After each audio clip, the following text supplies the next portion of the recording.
Oi, pessoal, vamos entender um pouquinho sobre as implicações das concepções de professores sobre como funciona a ciência e o quanto esse entendimento, quanto essas concepções influenciam na forma como esse professor ensina ciências.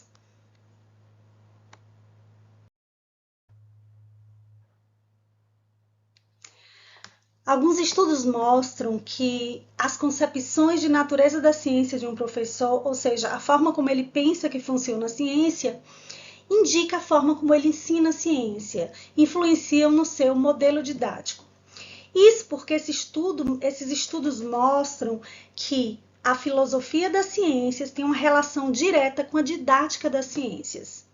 Isso significa que professores que compreendem bem sobre como funciona a ciência acabam buscando maneiras mais interessantes de ensinar ciências. O que a literatura diz é que professores que possuem CNCs, concepções de natureza da ciência, mais simplistas, ou seja, não entendem bem como funciona a ciência, acabam usando modelos didáticos menos complexos.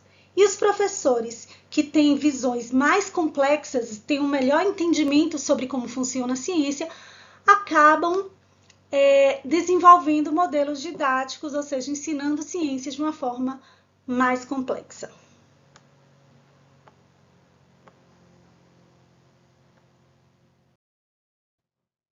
Quais são as relações entre a filosofia da ciência e a didática das ciências, então?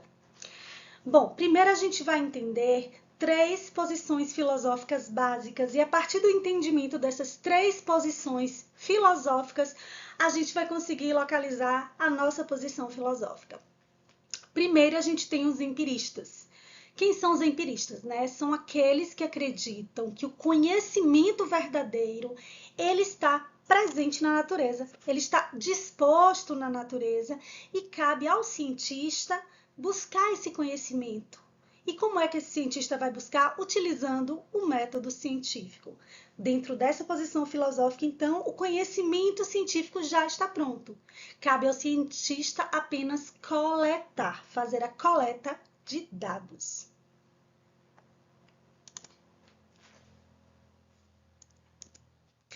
Como é que isso se expressa na didática das ciências, não é? Quem pensa dessa forma acaba acreditando que os conhecimentos já estão prontos no livro-texto, né? Prontos nas propostas de atividades que ele propõe, que o professor propõe, e que cabe ao estudante apenas coletar esse conhecimento, seja por meio da transmissão do professor, seja o professor passando esse conhecimento para o estudante, que é um método tradicional de ensino, ou então o professor propondo atividades para que o estudante redescubra um conhecimento que já está pronto nos livros didáticos, mas que ele vai aprender por meio de experimentos ou de atividades mais ativas, que é o que a gente chama na pedagogia de método da redescoberta.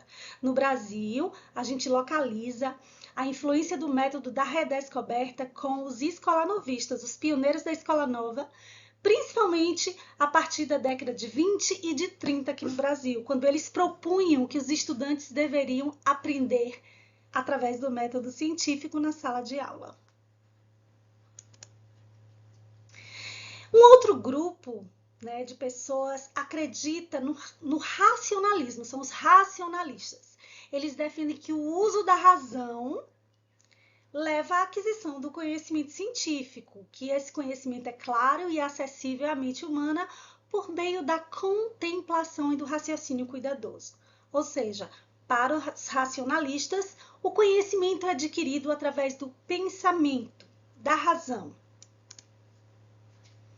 E como isso se expressa na didática? Né? Na didática das ciências, ensinar ciência para os racionalistas é com foco em atividades que envolvem o uso do raciocínio lógico, o pensamento, a reflexão. Arres identifica como modelos didáticos absolutistas, ou seja, modelos didáticos que a gente poderia denominar de mais tradicionais ou por meio do método da redescoberta, como aqueles que A. São pautados numa ideia mecanicista, estática e linear do ensino, ou seja, ensinar é sempre de uma determinada maneira, com princípio, meio e fim. E existem técnicas específicas para que qualquer pessoa consiga aprender. Isso é uma perspectiva absolutista para Harris. Bom, esses modelos absolutistas, eles possuem bases ou empiristas ou racionalistas, ou seja, os professores ensinam ciências ou através do método tradicional ou do método da redescoberta. Concebem que a ciência possui verdades definitivas e inquestionáveis. Para essas pessoas que possuem esses modelos didáticos absolutistas, a ciência já é detentora da razão. E essas verdades são inquestionáveis. Elas apostam no ensino transmissivo, né, com base no livro-texto. Mas existe um outro grupo de pessoas que não são empiristas, não são racionalistas, porque não acreditam que apenas o conhecimento está pronto, né, no meio ambiente, e também não acreditam que o conhecimento só se dá a partir do uso da razão. Eles defendem uma certa mistura entre essas duas coisas. Eles defendem que o conhecimento é uma construção da mente humana. E nesse processo se criam novas ideias por meio dos conhecimentos que já se tem. Ou seja, não se desconsidera que o ser humano já tem ideias, ou seja, já existem teorias, né? Teorias da própria pessoa, e que o conhecimento é criado a partir daí, né?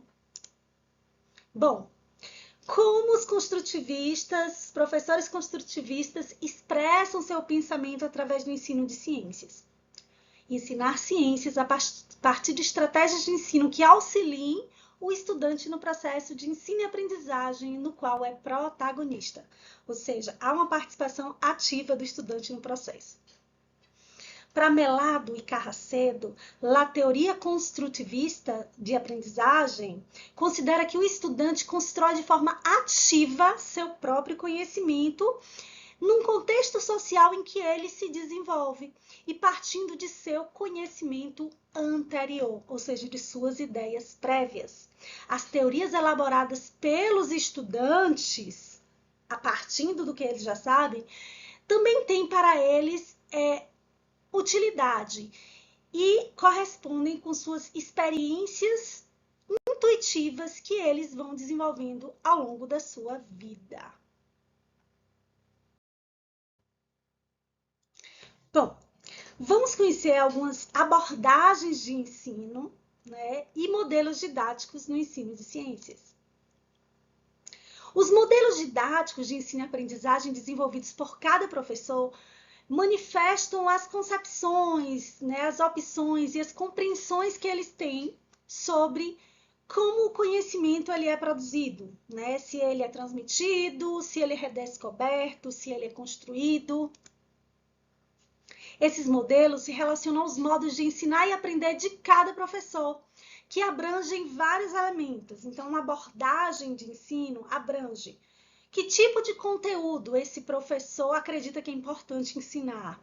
Quais metodologias didáticas ele utiliza? Como ele avalia a aprendizagem dos estudantes? Qual é a sua relação com o seu estudante, né? Há uma relação vertical, o professor é mais importante que o aluno, uma relação horizontal em que eles estão no mesmo nível, né?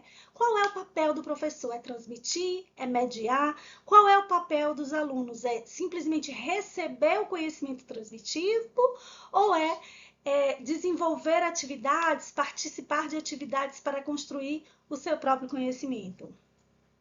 Tudo isso, todas essas diferenças sobre como funciona a abordagem de ensino, mostram um pouquinho sobre que tipo de ideias filosóficas o professor tem sobre como o conhecimento é produzido e como o conhecimento é adquirido, tá? Nesse processo de ensino-aprendizagem, inclusive, qual o papel da escola na formação do estudante também faz parte desse arcabouço, né? Alguns autores chamam isso de abordagens didático-pedagógicas, né? Abordagens de ensino e aprendizagem, outros chamam de tendências pedagógicas de ensino e aprendizagem. Aqui, como a gente está falando de ensino das ciências naturais, didática das ciências, a gente se refere a modelos de ensino e modelos didáticos no ensino de ciências. Garcia e Porlan, que são os autores que estão basilando essa discussão da gente, apontam 4 modelos didáticos e perfis profissionais. Lembrem-se, quanto mais simplistas os modelos didáticos do professor, significa que ele está no nível profissional de um perfil bem inferior. Quanto mais complexos os seus modelos didáticos, ele está no nível de progressão profissional bem superior. Primeiro eu postei aí uma imagem de uma sala de aula para que a gente possa refletir. Que modelo didático é esse utilizado, né? Qual é essa abordagem de ensino e aprendizagem que é trabalhada aí nessa sala de aula? E a gente observa alguns elementos. A sala organizada em filas, as carteiras enfileiradas com os estudantes quietos, sentados de maneira bem posicionada. A gente vê uma certa disciplina no comportamento. Os livros, os cadernos, né, materiais postos à frente do estudante, mas a gente não vê esse estudante com a mão sobre esses materiais, ou cortando, ou fazendo, ou nem falando, mas com a cabeça mais posicionada para baixo, talvez fazendo uma leitura, né? Eu chutaria rapidamente um modelo tradicional. E você? O que é que você pensou?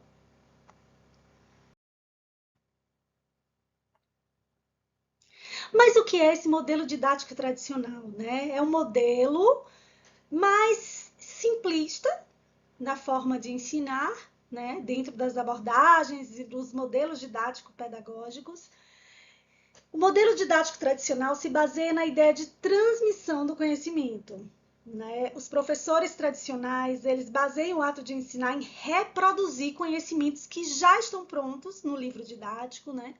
Então, para eles, na ciência, as verdades já existem, estão dispostas na natureza e cabe ao cientista apenas coletar esses conteúdos, coletar esses dados, né, em suas pesquisas, a partir do uso do método científico.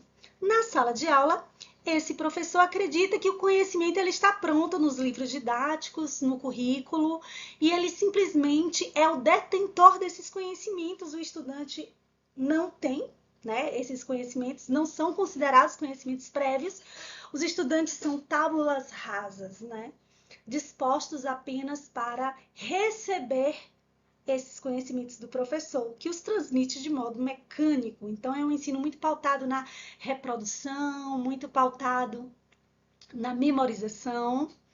Né? E como a gente viu, esse tipo de modelo, que são um tipo de modelo absolutista, é pautado em bases racionalistas e também em bases empiristas. Arres aponta as distorções desse modelo. Por que esse modelo não é adequado, gente? As atividades experimentais desse modelo são utilizadas apenas para comprovar teorias.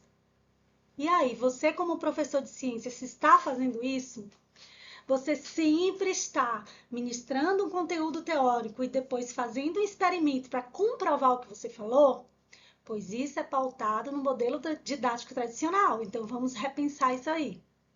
B. A existência de uma concepção aditiva da aprendizagem, ou seja, uma ordem e o que vem depois complementa o que vem antes. Ao estabelecimento de pontos de partida e de chegada no processo de ensino-aprendizagem, que é estático, não é mutável, ou seja, não é diferente ensinar para outra sala de aulas, ou dentro de uma mesma sala de aula, os estudantes vão aprender igual, né? Porque há sempre o mesmo ponto de partida e o mesmo ponto de chegada. Será que é isso mesmo? A organização da aula é feita em torno do professor, que é o detentor do conhecimento, que é aquele que sabe. E esse processo acaba gerando o quê? Indisciplina, desinteresse e baixa autoestima dos estudantes. Por quê? Porque não é motivador não ser considerado, Todo mundo tem suas teorias pessoais, tem conhecimentos prévios. Um bebê, quando nasce, ele vem automaticamente sugar o peito. Então, a gente já tem uma programação genética, já tem determinadas ações que são intuitivas, ainda mais uma criança que está em nível escolar, já aprendeu muitas coisas na sua vida. E, com certeza, tem muitos conhecimentos prévios, né? Então, desconsiderar o que o estudante já sabe, gerar um comportamento disciplinar rígido, muito rigoroso, não trabalhar em torno da motivação, não trabalhar em torno da ação desse estudante, acaba gerando o quê? Baixa autoestima, desinteresse e indisciplina. E é natural do cérebro humano, né, pela sua própria sobrevivência, demonstrar essa indisciplina num ambiente assim tão desinteressante. Aí nós temos um outro modelo didático. Qual será esse modelo, né? As estudantes estão vestindo roupas coloridas, esvoaçantes, estão numa rodinha, parecem estar cantando, não é? E dançando. Que modelo didático interessante é esse, minha gente? Para Melado e Carracedo, né? E Porlan também. Esse é o modelo didático espontaneísta ativista, que valoriza a ação do estudante em detrimento da reflexão, ou seja, há uma valorização excessiva do fazer e uma desvalorização do pensar, ou seja, o extremo é o fazer pelo fazer, né? Além da aprendizagem pela experiência, o aprender fazendo em desdenha métodos, técnicas didáticas e planejamentos. Será que realmente funciona colocar o estudante para fazer coisas, para fazer atividades, mas sem uma organização com base em conhecimento das teorias da educação, né, da didática? Porque essas áreas existem por algum motivo, né? Porque funciona. Se existe e é utilizado e continua sendo utilizado depois de tanto tempo, é porque funciona. Então, a gente precisa entender o valor da pedagogia e da didática quando a gente fala de ensino, né? Dentro da perspectiva espontaneísta, toda ação e toda decisão acaba ficando na mão do estudante, que é considerado mais importante ele aprender a fazer, o fazer pelo fazer, não é? Esse modelo espontaneista certamente não se adequa ao currículo que nós temos e as escolas experimentais que utilizaram esse modelo não se disseminaram, tanto que a maioria das pessoas não conhece. Esse terceiro modelo didático também parece interessante, né? A gente tem aí um computador com várias mãozinhas robotizadas, panfletos. Se quiser dar uma pausa e pensar um pouquinho que abordagem ou modelo didático é esse, fica à vontade, tá? Esse é o modelo didático tecnológico, também conhecido dentro da abordagem de Libânio como tecnicista. Apesar de haver transmissão de conteúdos nesse modelo, isso é feito por meio da utilização de estratégias didáticas diversificadas e que atraiam a participação dos estudantes às aulas. Ou seja, dentro do modelo didático tecnológico, ele é transmissivo, ou seja, ele parte do pressuposto de que o conhecimento verdadeiro existe e é transmitido aos estudantes. Mas há uma preocupação com a motivação, há uma preocupação com a participação do estudante, né? Há uma preocupação com a motivação desse estudante. Dentro dessa perspectiva, o processo formativo docente, né, para o docente que atua no modelo tecnológico, se constitui no espaço de aquisição de habilidades e competências que ajudem o professor a realizar intervenções educativas eficazes. Então, o mais importante é transmitir conteúdo, só que através de estratégias didáticas motivadoras. Isso lembra alguma coisa para vocês? Isso lembra, será, a perspectiva do Banco Mundial, de incentivar a ideias de competências e habilidades? Será que isso lembra a Base Nacional Comum Curricular de alguma forma, gente? Vamos pensar? O que é mais importante hoje na escola? É aprender conteúdos a partir do desenvolvimento de habilidades ou competências? ou desenvolver a reflexão, o pensamento, a construção do conhecimento. E temos mais um modelo didático, onde a gente pode ver vários estudantes, né, olhando no microscópio, tentando descobrir, entre aspas, refletir sobre algo.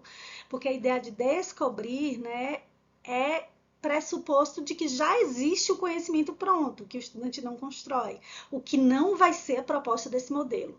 Nesse modelo, o estudante ele vai agir de uma forma ativa no processo, mas ele vai pensar, ele vai construir o conhecimento dele a partir da sua ação refletida.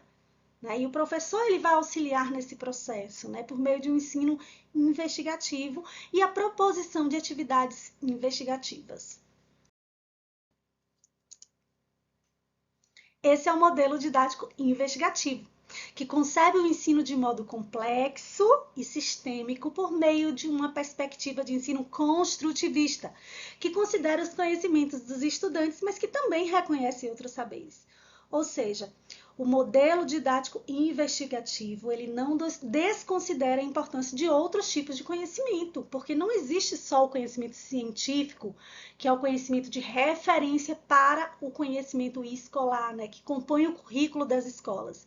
Mas outros saberes do senso comum, saberes filosóficos, também são importantes, né?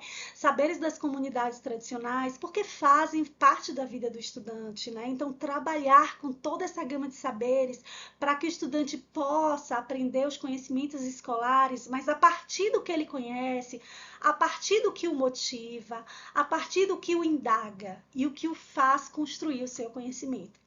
Dentro dessa perspectiva do modelo didático investigativo, que o aluno já sabe, o que o estudante já pensa, né, é muito importante e precisa ser considerado. E o professor, ele é essa pessoa que vai fazer a negociação entre o que o estudante sabe e o que o estudante também precisa aprender.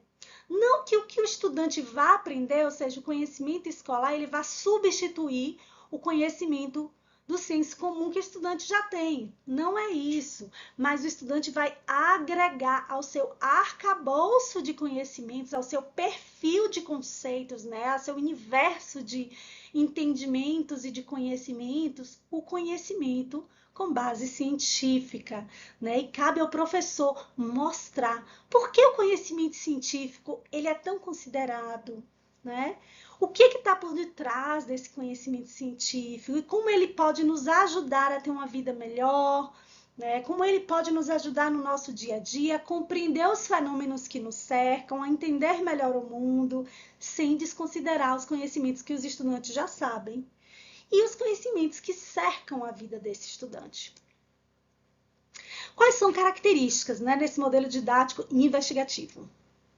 Os professores precisam conhecer as ideias dos estudantes sobre uma determinada questão e devem ajudá-los a confrontá-las com outras ideias, que são as ideias baseadas no conhecimento científico, e outras práticas, de modo que os seus alunos elaborem fortes hipóteses de resolução dos problemas enfrentados. Ou seja, os estudantes comecem a pensar: será que dessa maneira, com base científica, eu consigo resolver esses problemas que eu vivencio? E aí, os estudantes precisam testar essas hipóteses por meio de intervenção educativa e contrastar, comparar os resultados com as mesmas hipóteses. Ou seja, qual conhecimento foi melhor para resolver isso? O que eu tinha do senso comum ou o conhecimento científico que eu aprendi? No processo formativo docente, não é só o aluno que aprende, o professor também precisa repensar suas ideias, ele também aprende, ele também precisa se avaliar. E aí, qual o seu modelo didático de ensino e aprendizagem de ciências preferido? O meu é o modelo investigativo. Será que a gente chega lá? Beijão, até mais.